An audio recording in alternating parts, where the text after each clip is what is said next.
Hello friends, स्वागत है आपका एक ब्रांड न्यू अमेजिंग से वीडियो पर। आज हम बात करने वाले हैं आइचर्स मोटर्स के बारे में। जी हाँ, वीडियो की शुरुआत होने से पहले आपसे रिक्वेस्ट है, अगर आप नए हो ये चैनल पे तो प्लीज सब्सक्राइब कर देना, बेल नोटिफिकेशन दबा देना, जिससे आपको मेरी वीडियो सबसे पहले मिलेगी। इसी के साथ में गाइस मैं आपको बताना चाहूंगा, मैं सेबी रजिस्टर्ड नहीं हूँ, तो आप कोई भी डिसीजन लेने से पहले एक बार डिस्कस कंसल्ट कर सकते हो अपने फाइनेंशियल एडवाइजर के साथ में।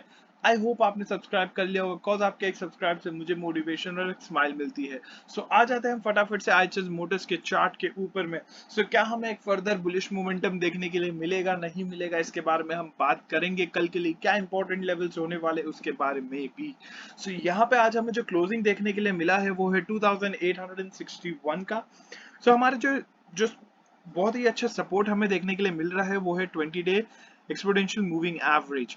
कल अगर मार्केट इसके नीचे ओपन होता है, ठीक है, और एक रेड कैंडल बनता है 30 मिनट्स के टाइम फ्रेम पे, तो हमारा जो सेकंड जो सपोर्ट रहने वाला है वो है 2827।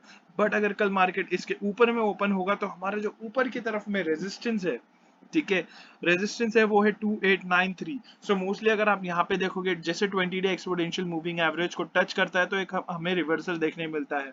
अगर कल यहाँ पे आता है 2849, तो हमें वापस से एक बाउंस बैक देखने के लिए मिल सकता है। तो गाइस आपको क्या करना है, आपको सबसे पहले यहाँ पे याद रखना है, आप कोई भी ऑर्डर प्लेस कर रहे हो तो स्टॉप लॉस के साथ जरूर करना। बिकॉज मार्केट में बहुत ही वोलेटिलिटी, एक बैड न्यूज रात को आएगा तो अगले दिन हमें बहुत मेजर चेंजेस देखने के लिए भी मिल सकता है मार्केट में। इसके लिए आपको पहले से तैयार रहना है, तो आपको स्टॉप लॉस के साथ में कोई भी ऑर्डर प्लेस करना है। और ट्रेड सेफली मिलते हैं अगले वीडियो में, तब तक के लिए बाय, टेक केयर।